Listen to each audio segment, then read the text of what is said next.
마태복음 강의 14번째 시간 그들이 위로를 받을 것이며 라는 제목으로 오늘 마태복음 5장 4절 말씀을 함께 설교하도록 하겠습니다. 함께 봉독하시겠습니다. 애통하는 자는 복이 있나니 그들이 위로를 받을 것이며 아멘. 네, 4절만 해주시면 됩니다. 많은 사람들이 애통 혹은 슬픔이라는 단어에 굉장히 크게 반감을 가지기도 합니다. 남자애들 같은 경우는 먼저 우는 사람이 지는 사람인 것처럼 보이기도 합니다. 그래서 마치 슬픔이나 애통함이 패배의 상징이나 공식인 것처럼 우리는 여기기도 합니다. 그러나 슬픔이라는 것은 인생에서 가끔 구원이기도 합니다. 정신과 의사이자 철학자인 L.A. 프롬은 우울함에 대해서 슬프지도 않고 기쁘지도 않은 아무것도 없는 텅 빈 상태라고 이야기를 하면서 그 우울한 사람은 만일 그가 슬픔을 느낄 수만 있어도 크게 구원을 받을 것이다 라고 이야기했습니다. 우울과 슬픔은 다르다는 이야기예요. 애통함이라는 감정이 이처럼 긍정적으로 여겨질 수 있다는 사실을 우리는 다시 한번 생각을 해야만 합니다. 이러한 관점은 픽사에서 만든 애니메이션 인사이드 아웃만 보더라도 분명합니다. 그 이야기의 절정에 해당하는 위기를 해소하는 전환점이 무엇이었습니까? 새드니스라고 하는 슬픔이라고 하는 캐릭터명을 가진 아이가 뒷점으로 돼서 그 이야기의 절정, 위기는 해소가 되어집니다. 갈등이 해소가 되어집니다. 이러한 것에 많은 사람들이 공감을 한다는 것은 슬픔이라고 하는 것이, 애통이라고 하는 것이 부정적이고 피해야만 하는 것이 아니라 우리가 경험해야 되고 감당해야 되며 또 우리의 마음을 기쁘게 해주는 놀라운 요소라는 것에 대한 동의가 된다는 것입니다. 그러나 그렇다고 해서 슬픔은 무작정 구원이고 치유며 회복이라고 이야기하는 것은 또 무리입니다. 왜 그렇습니까? 분명 우리의 삶에서 너무 과도한 슬픔은 또 극도의 슬픔은 우리의 우울함으로 끌고 갑니다. 고독으로 끌고 갑니다. 고립으로 끌고 갑니다. 심지어 극단적인 선택을 내리기도 하며 극단적으로 나의 감정을 없애야만 해 라고 하는 생각을 가지게 만들기도 한단 말입니다. 이러한 이야기들은 슬픔이라고 하는 것, 애통이라고 하는 감정 자체가 선이다, 악이다가 아니라 중립적이라는 것을 의미합니다. 그렇다면 우리가 관심을 가져야 될 것은 무엇이냐면 애통함이라는 것을, 슬픔이라고 하는 감정을 구원으로 만들고 치유로 만들면 어떻게 일상을 회복시키게 하는 수단으로 만들 수 있을까에 대한 의문입니다. 슬픔을 우리의 삶에서 구원으로 만들 수 있는 것은 무엇입니까? 라는 질문을 가지고 오늘 본문 말씀을 함께 살펴보도록 하겠습니다. 자, 다시 마태복음으로 돌아와서 하나씩 풀어보겠습니다. 예수님께서 무리를 보시고 산에 올라가 앉으셔서 제자들에게 말씀하십니다. 그 입을 열어 가르치실 때 그 내용은 하나님 나라의 시민으로서 옳게 살아가는 방법입니다. 옳은 의입니다. 그가 이야기하시는 의는 바리새인과 서기관들이 이야기하는 율법과는 또 다릅니다. 그러나 그들을 부정하지는 않습니다. 오히려 그들이 이야기하고 세워놓은 율법과 더 높은 의를 제시하시면서 그들을 끌어 안으십니다. 그리고 그것에 대해서 우리에게 행하기를 명령하십니다. 그리고 그 명령을 하기에 앞서서 오는 서론, 바로 팔복입니다. 그 옳은 법을 살아야만 하는 자들이 어떠한 자들인가? 어떤 자들이 이러한 높은 의를 행할 수 있는가? 라고 하는 것에 대한 정체성을 이야기하는 부분이 바로 오늘 팔복입니다. 그리고 저번째 우리는 그 팔복의 첫 번째 구절, 심령이 가난한 자들이 복이 있다. 왜? 천국이 이미 임했기 때문이다. 라고 하는 부분을 함께 살펴보았습니다. 여기 천국이 임했다는 것은 무엇이었습니까? 예수께서 이 땅에 오셔 우리와 관계하시며 함께 하시는 것을 의미한다고 말씀드렸습니다. 그가 함께 하심으로 이 땅에 임한 천국의 모습은 어떠했습니까? 위로를 받을 것이며 땅을 기업으로 받을 것이며 긍휼의 여김을 받을 것이며 배부를 것이며 하나님을 볼 것이며 하나님의 아들이라 칭함을 받는 그 모든 표현들이 다 천국이 이 땅에 임한 모습이라고 이야기했습니다. 그래서 미래형으로 제시된다고 저번주에 말씀을 드린 적이 있습니다. 그리스도로 인하여 우리가 위로받고 기업을 받고 배부를 것이며 하나님의 아들이라 칭함을 받는 그 놀라운 천국이 임했을 때 우리가 가진 모든 욕구들, 모든 욕망들, 세상에 대한 모든 갈망들이 무엇으로 전환된다고 이야기했습니까? 하나님을 향한 갈망으로 전환이 된다고 이야기했습니다. 어떻게 우리가 가지고 있는 그렇게 세속적인 욕망들이 하나님을 향한 갈망으로 전환될 수 있단 말입니까? 우리가 지금까지 가졌던 갈망들은 다 거세시켜야 되고 삭제시켜야 되고 배제시켜야 된다고 생각했는데 오늘 성경에서 이야기하는 것이 어떻게 그 모든 악하고 오염되고 부정한 생각들이 하나님에 대한 갈망으로 전환될 수 있습니까? 십자가의 사랑에서 나타나는 가마력 때문이라고 했습니다. 예수 그리스도가 오늘 우리를 보시면서 가난한 심령으로 너는 내가 아니면 살아갈 수가 없단다는 것을 어떤 마음으로, 어떤 애절함으로, 어떤 처절함으로 이야기하는지를 보면 우리의 마음은 가난한 심령이 될 수 있다고 말씀드렸습니다. 그러므로 여러분 더욱더 욕구하시고 욕망하시면 십자가에서 그 모든 욕망들을 하나님을 향한 갈망으로 전환시키라고 말씀을 드렸습니다. 그리고 오늘 이어서 위로받는 자들이 가지게 될 애통함에 대해서 이야기해 보겠습니다. 개역개정으로 보면 애통하게 되면 위로해 주실 것이다 라고 해석하기 쉽지만 정확히 직역을 하면 그가 위로해 주실 것이기 때문에 그가 위로해 주실 것이기 때문에 애통한 자들은 복이 있도다 라는 뜻입니다. 사소한 차이인 것 같지만 굉장히 간극이 넓은 결과와 동기의 차이를 보여줍니다. 만일 애통을 원인으로 보고 위로를 결과로 보고 있는 사람들은 보게 된다면 사람들은 애통에 집중을 합니다. 그래서 애통을 연습하고 애통을 훈련하면 애통을 결단합니다. 슬프지 않게 슬픔을 끌어내야만 하는 것입니다. 이런 사람은 두 가지 함정에 빠지기 쉽습니다. 첫 번째는 신앙의 함정 중에 하나인 자기연민입니다. 하나님을 만나서 하나님을 아는 지식은 없습니다. 그런데 내 인생이 참 불쌍합니다. 하찮습니다. 보잘것없습니다. 슬픕니다. 그리고 그 인생에 대해서 스스로 위안을 삼으면서 눈물을 흘립니다. 그리고 그 눈물을 흘리는 것 자체가 하나님을 아는 내용이 하나도 없음에도 불구하고 하나님을 만났다고 착각을 하게 만드는 것입니다. 그러나 자기연민은 신앙이 아닙니다. 자기연민은 자신의 인생에 대해서 한탄하는 것 이상의 무언가가 아닙니다. 두 번째 함정은 고행입니다. 자기학대를 한다는 것이죠. 세상을 포기하는 것을 통해서 우리한테 무엇이 얻어집니까? 고통이 얻어집니다. 담배를 피우는 사람이 담배를 끊게 되면 담배를 피고 싶은 욕망을 참는 만큼의 고통이 생깁니다. 그런데 이 고통 자체가 신앙은 아닙니다. 근데 우리는 그 슬픔과 애통에 집중을 하게 되면 이 고통 자체가 마치 신앙인 것처럼 생각을 하게 됩니다. 여러분 굉장히 재밌는 것은 인간이 자신의 앞에 있는 불안을 회피하기 위해서 하는 것이 무엇인지 아십니까? 자기 앞에 있는 불안을 해결해야 되는데 그 불안이 너무 커서 직면하기가 힘들면 인간은 다른 것을 걱정하기 시작합니다. 바로 앞에 있는 당장 내가 내일 시험을 봐야 되는데 그 시험을 해결하기 위해서 공부를 해야 되는데 이 시험에 대한 불안이 너무 커지면 어떻게 하냐면 그 시험 이후에 나는 잘 살 수 있을까? 나 결혼할 수 있을까? 내 인생 돈 벌 수 있을까? 라고 하는 것에 대한 불안을 시작한단 말입니다. 왜요? 그 불안을 하는 것을 통해서 더 거대하고 더 명분이 있는 불안을 하는 것을 통해서 오늘 내가 해야만 하는 업무에 대해서 하지 않게 된다는 것입니다. 고통을 가진다고, 애통을 가진다고, 걱정을 한다고 내 인생이 해결되지 않습니다. 우리가 애통에 집중한다면 그렇게 되고야 만다는 것입니다. 그러나 오늘 본문은 정확히 이야기해줍니다. 위로가 원인이고 애통이 결과입니다. 그러면 우리의 관심은 애통하자가 아닙니다. 애통이 복이 될 수 있는 조건이 무엇이냐? 약속된 위로라는 것입니다. 그럼 우리는 그 위로라고 하는 문맥 안에서 애통함이 무엇인지를 살펴봐야만 할 것입니다. 오늘 본문을 보면 4절부터 9절까지의 내용은 3절과 10절에서 나왔던 결과는 좀 달라요. 3절과 10절을 보시면 아시겠지만 현재형입니다. 천국이 임한다. 그런데 4절부터 9절까지의 내용에서 이유도 제시가 되고 있는 미래형은 다 미래 시제입니다. 위로를 받으면 슬픔이 터지면서 해소가 되는 거예요. 그런데 그 위로가 지금 미래 시제로 쓰였다는 거예요. 무슨 이야기입니까? 약속된 위로가 나로 하여금 애통을 만들어준다는 것입니다. 내가 오늘 위로 받았으니까 애통이 터지는 것이 아니라 너는 위로 받을 것이야 라고 하는 사실에 대한 확신이 우리로 하여금 애통을 하게 만들어준다는 것입니다. 이상하죠? 내가 당장 오늘 위로 받아야 내 슬픔이 해소가 되는 건데 그 위로가 나중에 있는 것을 통해서 오늘 나의 삶에서 애통이 터져나온다는 것입니다. 이것을 우리는 어떻게 이해해야만 합니까? 라는 거에 대해서 두 가지 접근 방법이 있습니다. 첫 번째는 천국이 무엇인가이고 두 번째는 긴장이 무엇인가입니다. 천국과 긴장이라고 하는 맥락 안에서 우리가 위로를 보았을 때 이 위로가 어떻게 애통을 만들어내는지 그리고 그 애통의 정체가 무엇인지에 대해서 우리가 함께 살펴볼 수 있을 것입니다. 먼저 천국이 어떠한 곳인지 봅시다. 저번 주에도 말씀드렸지만 여기서 이야기하는 천국은 우리가 생각하는 것처럼 죽고 나서 가는 낙원이 아니라고 이야기했어요. 굉장히 영적이지만 굉장히 정치적인 유대인들이 생각하는 실물적인 현물적인 세상이라고 이야기 드렸습니다. 그것은 유대인들이 알고 있고 기대하고 믿고 있는 위로의 내용이라는 것입니다. 사전적인 의미에서 위로는 상대의 괴로움이나 슬픔을 달래주는 것입니다. 대개의 경우 위로 자체는 문제 해결이 되지는 않습니다. 문제 해결을 위한 힘을 줄 수 있는 도움은 되지만 문제 해결 자체를 의미하지는 않습니다.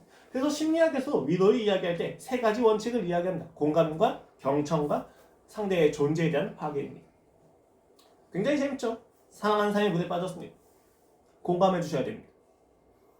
지금 빠졌는데 물이 많이 차갑지? 당황했을 거야. 지금 네 폐 안에 물이 들어가는 것 때문에 좀 고통스럽지? 나도 다 알고 있어. 경청해 주십시오. 그가 부르짖고 있는 그 도움의 외침이 얼마나 처절한지, 그의 폐속에 물이 들어가는 것을 통해서 그의 숨소리가 얼마큼 약해지는지에 대해서 경청하십시오. 그리고 나서 존재감을 확증해 주십시오. 야, 네가 진짜 지금 죽을 것 같지? 근데 네가 죽는다 해도 너의 존재감은 나랑 평생 함께 할 거야. 괜찮아. 아무리 힘들어도 너는 너란다. 네가 죽고 나도 너 이미 사망보험금을 뜯어놨어. 죽어도 나랑 함께 하는 거야. 라고 이야기를 하면 그가 갑자기 힘이 납니까? 사망보험금이라는 이야기 때문에 힘이 날 수는 있어요. 그렇죠. 하지만 그 자체가 위로가 되지는 않습니다. 오히려 무엇입니까? 자신을 향해서 달려오는 구멍보트가 있다면 오히려 그것을 보고 위로를 받을 것입니다. 사실 이러한 이야기들은 심리학자들도 다 알고 있습니다. 위로라는 것이 단순히 공감, 경청, 존재에 대한 확인, 이것을 통해서 이루어지지 않는다는 것을 알고 있습니다. 그래서 문제를 해결해야만 된다는 것도 알고 있습니다. 때때로는 어떤 것도 시도하지 않고 침묵을 지키는 것이 위로가 된다는 것도 알고 있습니다. 이것이 무엇을 의미합니까? 위로라고 하는 것은 사람이 가진 조건과 환경 그리고 상태에 따라서 얼마든지 달라질 수 있다는 것입니다. 어떤 행위나 어떤 방법 자체가 위로가 되진 않는다는 것입니다. 때로는 문제 해결이고 때로는 공감입니다. 그리고 오늘 본문에서 이야기하는 유대인을 대상으로 하고 있는 이 위로라고 하는 것은 문제 해결에 가깝습니다. 이방인들의 압제 속에서 그들은 신앙을 지켜왔습니다. 하나님의 그 날을 기다리며 그들은 신앙을 지켜왔습니다. 그 신앙을 조롱하고 비아냥대던 자들이 모두 자신들 앞에서 슬픔이 가득한 채 무릎 꿇고 자신들의 무시받음과 그 초라함이 존엄이 될 때까지 기다리면서 그들은 신앙을 지켜왔습니다. 그들의 인생의 진정한 위로는 무엇이었습니까? 유대인의 인생의 진정한 위로는 무엇이었습니까? 메시아가 와서 자신을 이 압제에서 독립시켜주는 것이었습니다. 마태 역시도 그것을 알고 있었습니다. 오늘 이 위로라고 하는 용어를 듣고 있는 유대교 그리스도인들은 상황이 어떻습니까? 자신들이 속해 있는 공동체로부터의 박탈감, 커져가는 로마의 압제와 조여오는 핍박들, 예수 그리스도가 그만큼의 가치가 있는가? 라고 하는 질문과 이런 질문을 할 수밖에 없는 자신들에 대한 자책감, 그 모든 악함과 부정적인 악의 영향력이 그들을 감싸고 있었습니다. 그것은 오늘날 우리의 상황과 크게 다를 바가 없습니다. 세상으로부터 느껴지는 박탈감, 소외감, 그러나 기독교 공동체 안에 있다고 해서 느껴지지 않는 기쁨들, 예수 그리스도를 믿는 것을 통해서 내가 이 세상의 모든 유익을 포기해도 괜찮은가? 라고 하는 질문을 하면서 반감을 가지면서 동시에 이런 질문을 하는 나 자신에 대한 자책감, 이 모든 자책감에서 위로가 선포됩니다. 무엇입니까? 이것은 구약의 예언의 성취입니다. 이사야서 61장 1절로 2절 말씀입니다. 주 여호와의 영이 내게 내리셨으니 이는 여호와께서 내게 기름을 부으사 가난한 자에게 아름다운 소식을 전하게 하려 하십니다. 나를 보내사 마음이 상한 자들 고치며 포도된 자에게 자유를, 갇힌 자에게 노임을 선포하시며 여호와의 은혜의 해와 우리 하나님의 보복의 날을 선포하여 모든 슬픈 자를 위로하되. 구약의 예언에서 이야기하는 위로는 무엇이었습니까? 공감입니까? 경청입니까? 존재에 대한 확인입니까? 아닙니다. 구약에서 이야기하는 은혜의 해, 보복의 날을 근거로 하고 있는 위로란 말입니다. 우리를 압제하고 있는 이방 세계가 멸망할 것에 대해서 그들은 기대하고 있었습니다. 그 자신에 대해서 선택받은 백성으로서 가지는 존엄에 대해서 그들은 기대하고 있었습니다. 그것이 바로 위로였습니다. 승리의 날이 반드시 온다는 것입니다. 모든 아픔과 고통 속에서 자유와 기쁨을 누리게 하신다는 것입니다. 나를 압제하고 나를 압박하는 그 모든 세상이 반드시 멸망당할 것이라는 것입니다. 오늘 나를 괴롭히는 내 안에 죄책감과 자책감과 정죄감이 모두 해결될 것이라고 이야기하는 것입니다. 오늘 마태가 이야기하는 위로는 바로 그것입니다. 힘드시? 어렵지? 그 죄 때문에 많이 넘어졌지? 다 끝날 거란다. 내가 다 보복할 거란다. 내가 다 이루고야 말 거란다. 나는 승리자다. 그거에 대해서 우리는 위로를 받는 것입니다. 그 나를 이룰 수 있는 능력을 가지신 하나님의 한마디가 우리의 영혼을 벌떡벌떡 일으키게 한다는 것입니다.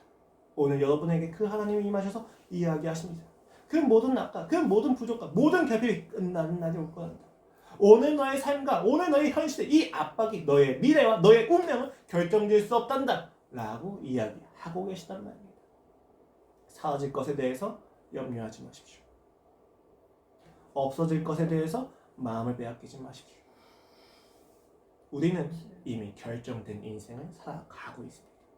하나님은 반드시 우리를 압도하고 우리를 압박하는 이 세상의 영향력을 이미 끝내셨고 우리 앞에서 끝낼 것을 보여주고야 마실 것이란 말입니다. 그러나 동시에 우리는 긴장이라고 하는 요소도 봐야 됩니다. 왜냐하면 아직 그 위로의 날이 임하지 않았습니다. 약속은 선포되었습니다. 그러나 약속이 이루어지지는 않은 것처럼 여겨집니다. 산상수훈 당시 예수님은 아직 죽지 않으셨습니다. 마태복음의 기자가 그 기록을 쓰고 있는 당시에 예수님은 아직 재림하지 않으셨습니다. 약속은 되어 있습니다. 그러나 여전히 현실은 시궁창입니다. 긴장관계에 있는 거예요. 약속은 되어 있지만 약속이 누려지지 않는 현실입니다. 오염되었습니다. 더럽습니다. 끊임없이 우리를 괴롭히는 악함이 득세하고 있습니다. 아니 도대체 예수 그리스도를 믿지 않는 저 사람이, 진리를 모르는 저 사람이 왜 저토록 잘 사는가? 오히려 진리를 버리면 잘 살 수 있는 것이 아닌가? 라는 질문들이 끊임없이 몰려들어옵니다. 여러분의 삶이 어떻습니까? 현실에 서 있는 우리의 스탠딩은 지금 어떻습니까? 아름답습니까? 초라하죠. 보잘것없죠. 추합니다. 하찮습니다. 우리 정확히 이야기합시다. 우리 괜찮아. 우리 행복. 아니요. 별로 그렇게 행복하지 않잖아요. 힘들어요. 저절합니다. 더럽죠. 이렇게 살아야 되나? 구질구질합니다. 정신승리하고 있다고 조롱당하기에 적당합니다. 세상의 능력과 소유의 관점에서만 그렇습니까? 저희 공동체 안에서도 그렇습니다. 교회 안에서도 그렇게 본되지는 않습니다. 화장실 청소하는 일 때문에 서로 얼굴을 붉힙니다. 누가 쓰레기통을 치울까? 누가 청소를 할까 때문에 서로 갈등을 만들어냅니다. 여전히 우리는 행복하지 않은 것처럼 보입니다. 아무리 그 위로에 대한 약속이 되어 있다 할지라도 우리는 납득할 수 없습니다. 오늘 나는 당장 구원받길 원해 라는 것입니다. 이런 사람들의 특징이 무엇입니까? 하나님의 약속은 현실과는 아무 상관없어 라고 생각하는 것입니다. 그래서 이 현실 견뎌내야 되는 거야 라고 생각하는 것입니다. 그들이 그런 확신을 가지는 가장 중요한 근거는 무엇입니까? 하나님입니까? 아닙니다. 현실의 상황과 조건과 여건이 그 확신을 줄 수 없다는 것입니다. 아니 내가 그날 확신하려면 내가 지금 오늘날 뭔가 확인하는 게 있어야지, 보증물이 있어야지 라고 이야기한다는 겁니다. 성경에서 무엇이라 이야기합니까? 보증물로서 주어진 성령님이 있다고 이야기하지만 우리의 확신에는 그것이 전혀 걸리지가 않습니다. 오늘 여러분의 상황을 보십시오. 약속된 위로를 확인할 수 있습니까? 돈도 없습니다. 있으신 분도 계실 거예요. 저는 없습니다. 상당히 기분이 나빠요. 하느님. 그게 맞습니다. 세상의 조건을 가지고 사라질 것을 가지고 영원을 약속받을 수는 없는 것입니다. 불타서 소멸될 것을 가지고 우리의 영원한 인생은 확인할 수 없는 것입니다. 그래야만 합니다. 왜냐하면 그 위로에 대한 확신은 영원하신 예수 그리스도의 십자가 부활에 담겨진 하나님의 마음이기 때문입니다. 그것만이 우리의 삶에서 약속된 위로를 확신할 수 있는 근거가 되어준다는 것입니다. 어떻게 유한이 무한을 증명합니까? 무한만이 무한을 증명할 수 있단 말입니다. 오늘 여러분의 삶에서 그 위로에 대한 확신을 무엇으로 확인하고자 합니까? 명예, 환경, 조건, 인격? 아니요. 우리가 확인할 수 있는 근거는 오로지 주 예수 그리스도의 십자가입니다. 어떻게 그것이 가능합니까? 그가 이미 임해서 하셨던 일을 보니까 이루어질 일들에 대해서 확신할 수 있는 겁니다. 우리 인간관계에서도 그렇잖아요. 그 사람과 일주일 정도 여행을 해보면 이 사람이 믿을 수 있는 사람인지 아닌 사람인지에 대해서 어느 정도 감을 잡습니다.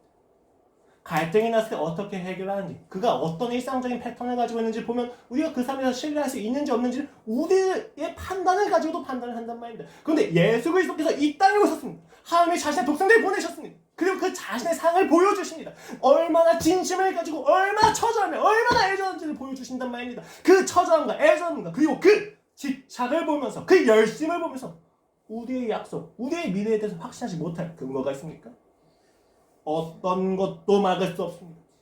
하나님의 상에서 어떤 것도, 세상도 천사도 죽음도 막을 수가 없습니다. 왜요? 그는 무한이시기 때문입니다.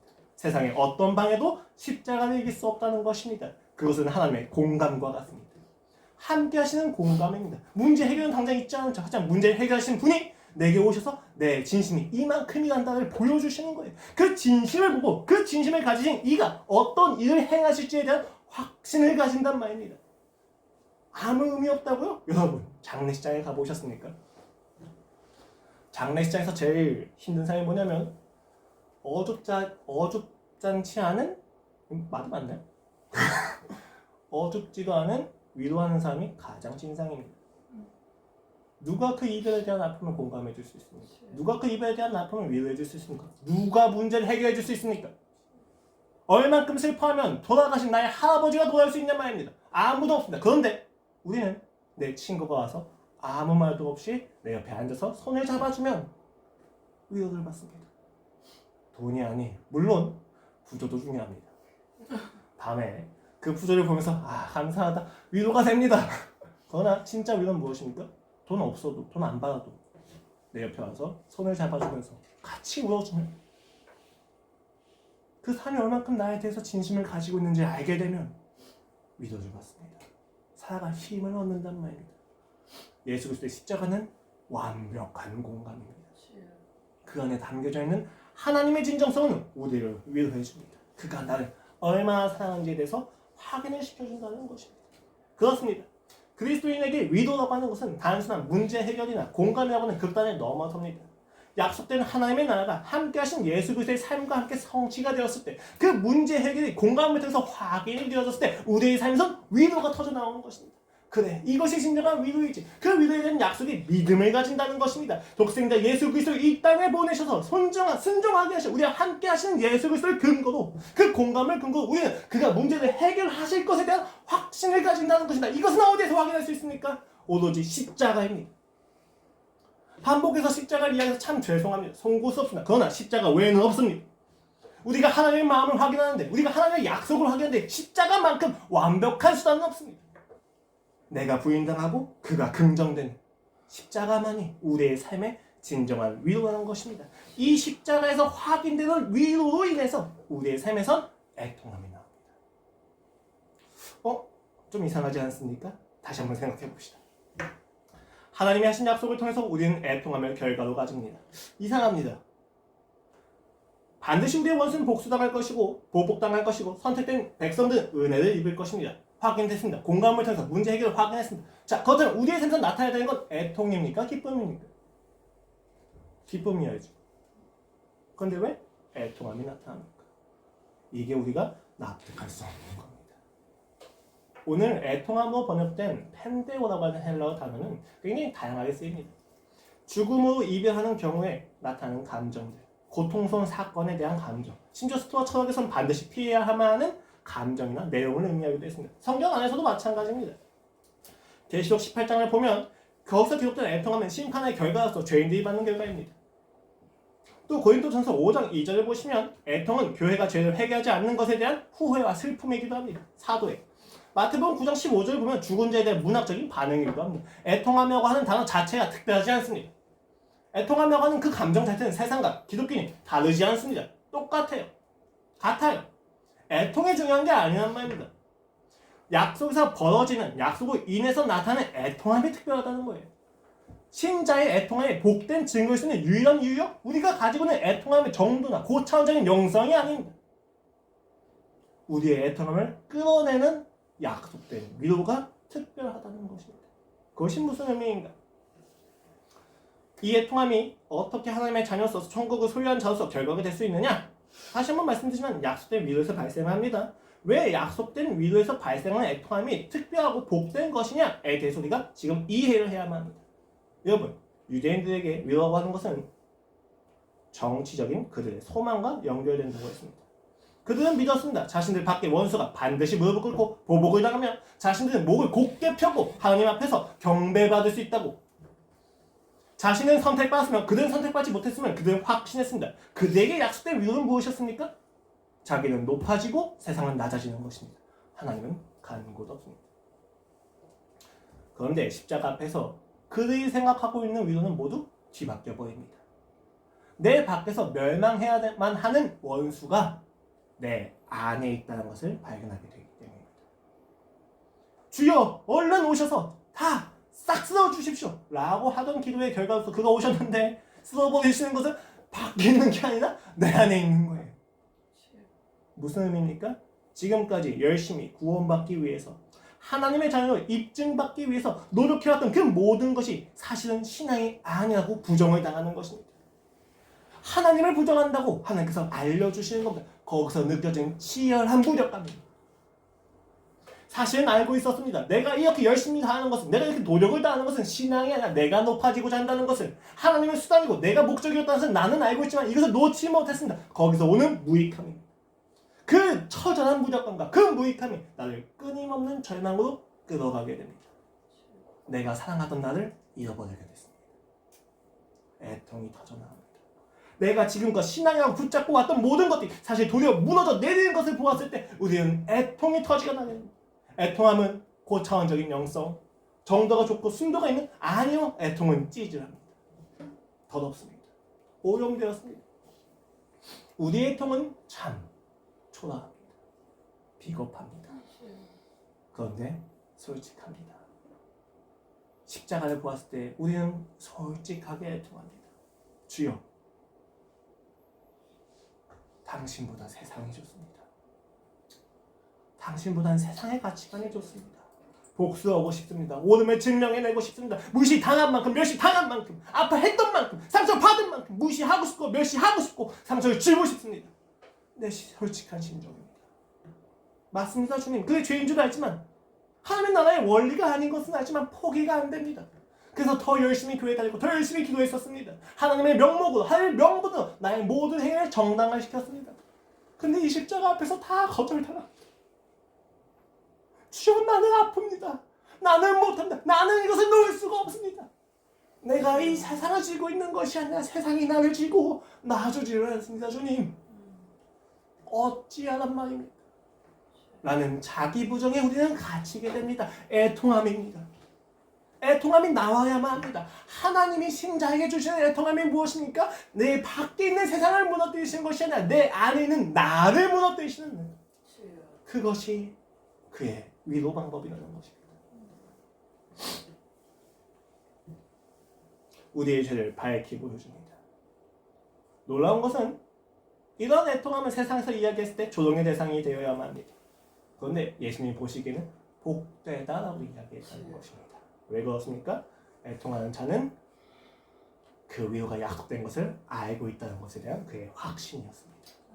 그래, 네가 애통하는구나. 그래, 맞다. 애통해야 된단다. 너의 안에 있는 세상은 무너져야만 한다. 내가 다시 와서 이 땅에서 이 세상에 없어질 것들이 다 없애게 될 때 그 없어질 거에 대해서 네가 사랑을 한다면 그것은 너도 같이 없어지는 것을 의미하지 않니? 그러니까 애통하는 게 맞단다. 슬퍼해라. 네가 슬퍼한다는 건 진정한 위로가 무엇인지를 보았다는 이야기를 한다. 이것은 단순히 위로라고 하는 기쁨을 주기 위해서 애통이라고 하는 불행을 주시는 세디스트적인 하나님을 의미하지 않습니다. 이것은 오히려 부모가 자녀를 키울 때 자녀의 잘못된 선택을 바꾸고자 항복을 시켜야만 하는 심정을 의미합니다. 이때 부모의 마음은 애통해집니다. 이렇게 한번 비유를 들어보겠습니다. 고아원에 가보시면 입양을 됐다가 다시 파양을 당하는 아이들이 종종 있습니다. 거기 파양을 당한 아이들이 다시 입양을 하게 되면 어떤 결과들이 나타나냐면 다시 버림받지 않기 위해서 담을 굉장히 높이 쌓게 됩니다. 물론 경우에 따라서 많이 달라지긴 합니다. 그 중에 하나의 예시를 드리겠습니다. 파양을 당했다가 다시 입양을 됐습니다. 그래서 그 자녀는 다시 버려질까 노심초사해서 쓸모있는 삶인 것을 입증하기 위해서 버림받지 않기 위해서 열심히 청소를 합니다. 부모가 보기에 열심히 청소하는 그 아이가 참 좋습니다. 그런데 계속 보니까 이 아이가 청소를 강박적으로 하는 것을 보게 됩니다. 이 아이가 이야기를 하다 보니 이 아이가 청소를 안 하면 좋은 삶이 되지 못하면 쓸모있는 삶이 되지 못하면 버림받을 수 있겠다라고 하는 불안이 있다는 것을 알게 됩니다. 부부가 와서 회의를 합니다. 그리고 이야기합니다. 그리고 그 아이를 불러서 이야기합니다. 이제 청소는 금지다. 왜요? 청소가 잘못된 것입니까? 아니, 청소는 좋은 것이죠. 저도 그런 아이 한 명 있으면 좋을 것 같습니다. 청소할 때마다 그런 생각을 한다. 아, 청소 로봇이 없나? 청소는 좋은 거예요. 근데 왜 청소를 못하게 합니까? 그 아이에게 청소란 청소가 아니에요. 생명줄입니다. 그 부모에게서 버림받지 않기 위한 생명줄이기 때문에 잘못됐다는 거예요. 왜요? 부모의 입장에서 그 관계에 대한 생명줄은 청소가 아니라 부모여야 되기 때문입니다. 부모의 사랑에 대한 신뢰여야 되기 때문입니다. 그래서 그 청소를 못하게 할 수밖에 없습니다. 물론 지혜롭게 할 수 있죠. 청소를 계속 하게 하면서 사랑을 확인시켜주는 겁니다. 그러나 종국에는 청소를 그런 감정을 못하게 하기 위해서 못하게 할 겁니다. 이때 아이는 대성통곡을 할 겁니다. 생명주의니까. 이것을 안 하면 뭐예요? 지금? 청소하지 말라고 했던 부모의 이야기는 뭐가 됩니까? 아, 날 사랑하는 부모의 음성이구나가 아니에요. 나 또 버려지는구나. 애걸복걸 하면서 무릎을 잡고 발을 잡고 이야기하겠죠. 제발 청소하게 해달라고. 제발 나 좀 청소하게 해달라고. 나 쓸모있다. 더 깨끗하게 하겠다고. 우리의 상황과 다를 바가 없어요. 하나님 앞에서 더 쓸모있게 살겠다고. 더 증명하겠다고. 더 열심히 살겠다고. 더 옳게 살겠다고. 애걸복걸 하는 것입니다. 그 애를 떼어두면서 다시 안으면서 이야기하는 겁니다. 청소를 하지 않아도 너는 내 자녀란다. 입증하지 않아도 너는 내 자녀란다. 그 아이의 삶에서 진정한 애통이 나옵니다. 지금까지 내가 했던 청소하고는 상관이 없이 부모님은 날 사랑합니다. 내가 헛된 것을 사랑했구나. 지금껏 세월 동안 헛된 것을 살았던 것에 대한 후회가 물밀듯이 올라오면 애통이 나옵니다. 그리고 그 눈물은 부모가 있기 때문에 가능합니다. 이것이 우리의 중심입니다. 여러분, 신자의 애통이 왜 구별됩니까? 단순히 자신이 부정당하는 것 때문에 슬픈 겁니까? 아니요. 자신을 부정하는 그 기준이 자기를 사랑하는 것임을 알게 될 때 신자는 애통이 될 수 있는 겁니다. 원래 나를 부정하는 사람 앞에서 우는 건 뭐예요? 패배의 상징이죠. 울면 지는 겁니다.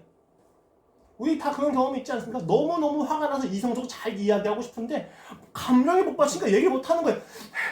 내가 진짜 열받죠. 억울합니다. 눈물은, 애통은 패배의 상징입니다. 이성적이지 않다는 겁니다. 그러나 부모와 자녀 관계에서 자녀의 애통함은 자녀됨에 대한 확인입니다. 마음껏 애통할 수 있는 자유가 주어졌다는 것입니다. 그 자유를 우리가 누리려고 오늘 본문은 이야기하는 것입니다. 십자가입니다. 아무리 아니라고 소리쳐도 모르는 척하니까 눈으로 보고 느끼고 만지게 해주시면서 야, 진짜 사랑은 여기 십자가에만 있단다. 그것을 일러주는 예수 그리스도의 마음의 애통함을 보고 우리는 애통함을 터뜨리게 됩니다. 주여, 내가 잘못 살아왔습니다. 주여, 내가 악합니다. 주여, 내가 참 아픕니다. 왜 이 애통함이 터져낼 수 있습니까? 마치 이런 거죠, 여러분. 자녀가 부모가 없었을 때에는 넘어져도 울지 않습니다. 애들 진짜 웃겨요. 아프잖아요. 근데 혼자 넘어졌다? 안 울어요. 그런데 부모가 옆에 있다고 확신이 딱 들잖아요? 바로 웁니다. 왜요? 부모가 있다는 것에 대한 안도감이에요. 울어도 된다는 것입니다. 애통하셔도 된다는 것입니다. 하나님 앞에서 마음껏 우시죠. 왜 애통이 복된 증거입니까? 그 하나님을 인식하고 있는 신자의 증거이기 때문이고 자유이며 표시이기 때문입니다. 서론 이야기할 때 이야기 드렸습니다. 오늘부터 이야기하는 산상수의 모든 법은 조건이 아니라 증거입니다. 우리의 애통함은 증거입니다. 무엇입니까? 안식할 수 있는 아버지를 인식했다는 것입니다. 애통하십시오. 더욱 애통하십시오. 이제 이 말이 잘 들리십니까? 애통을 훈련하고 결과내라는 것이 아닙니다. 애통할 수 있는 아버지 되신 하나님을 만나는 이야기입니다. 오늘 본문은 약속된 위로가 복된 애통함을 불러일으킨다는 내용이었습니다. 설교 정리하겠습니다. 그 위로의 내용은 천국과 긴장이라고 하는 것 안에서 문제 해결과 공감으로 확정이 되었습니다. 그리고 이 공감과 문제 해결은 오직 십자가에서만 확인이 되는 것입니다. 이러한 천국의 내용으로 위로의 약속이 되는 신자의 삶에서는 진정한 애통함을 불러일으킵니다. 약속된 위로가 애통을 불러낸다는 것입니다. 이 애통은 지금껏 자신의 방법으로 구원을 주장해오던 인생에 대한 뿌리 깊은 좌절과 절망과 무력감과 무익함입니다. 그러나 동시에 이것을 알려주신 부모에 대한 사랑의 확신입니다. 이것이 들어왔다고 해서 내가 인생이 끝나지 않는다는 것을 알게 되는 확신입니다. 예수 그리스도의 십자가 앞에서 보니 오직 예수님만이 구원의 길임을 확신하게 되었을 때 그 구원의 길이 제시된 상태에서 잘못된 구원의 길이 지적이 되니까 아프지만 슬프지만 안도감이 느껴집니다. 세상은 그럴 수 없습니다. 왜요? 지적당하면 지는 겁니다. 비난받으면 절망스러운 겁니다. 군대에서도 그렇죠. 신병이 자리에 들어가서 10일만 지나면 선임들로부터 무슨 이야기 듣습니까? 얘가 A급이네? 패급이네? 라고 하는 평가를 받습니다.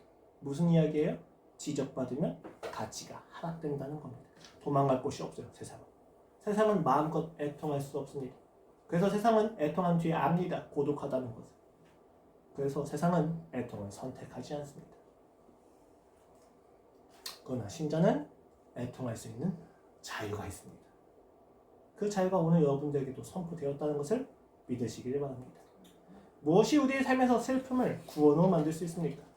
간단합니다. 그 슬픔을 받아줄 수 있는, 그 슬픔을 넘어선 기쁨을 약속할 수 있는 부모의 존재입니다. 그 부모가 나에 계실 때, 내 앞에 있을 때, 그 부모가 나를 보고 계실 때, 그 부모가 나를 다 알고 있다는 것을 알게 되었을 때 우리는 아무리 처절한 죄의 지적을 받아도 괜찮습니다.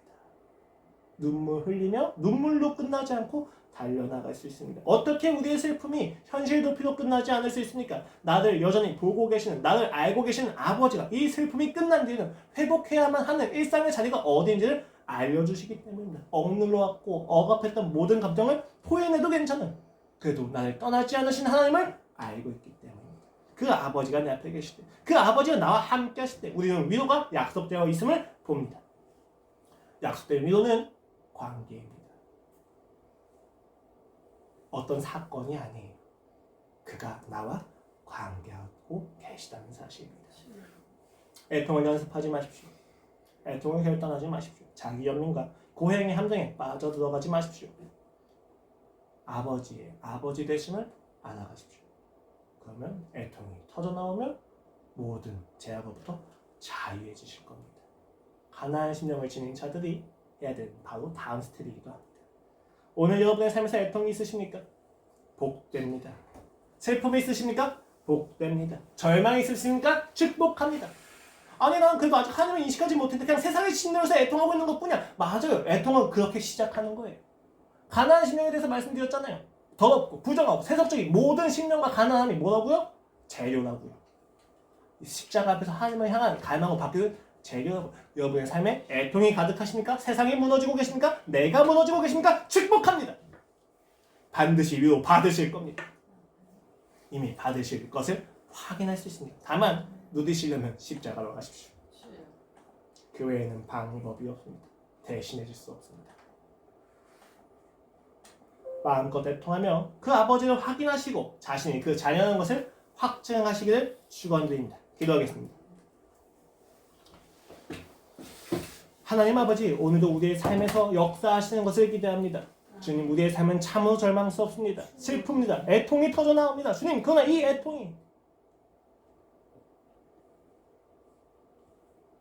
애통이 자유라는 것을 믿습니다. 나의 하찮음이 보잘것없음이 당신의 상을 방해할 수 없습니다. 아버지, 이제 마음껏 울기를 원합니다. 눈물을 흘리는 어떤 물리적인 이야기를 하지 않습니다. 주님 앞에 내가 부정당하는 아픔을 경험하고 절망을 느끼며 당신에 대한 안도감을 느끼기 원합니다. 주여, 십자가에서 나를 만나 주시옵소서. 십자가에서 나를 만나 주시옵소서. 오 주님, 이제 보니 이 모든 인생 속에서 나를 부정하고 세상의 가치를 부정하는 모든 것이 십자가였음을 깨닫습니다. 오 주님, 감사합니다. 주여, 오늘 나의 인생을 축복하소서. 예수 그리스도의 이름으로 기도드렸습니다.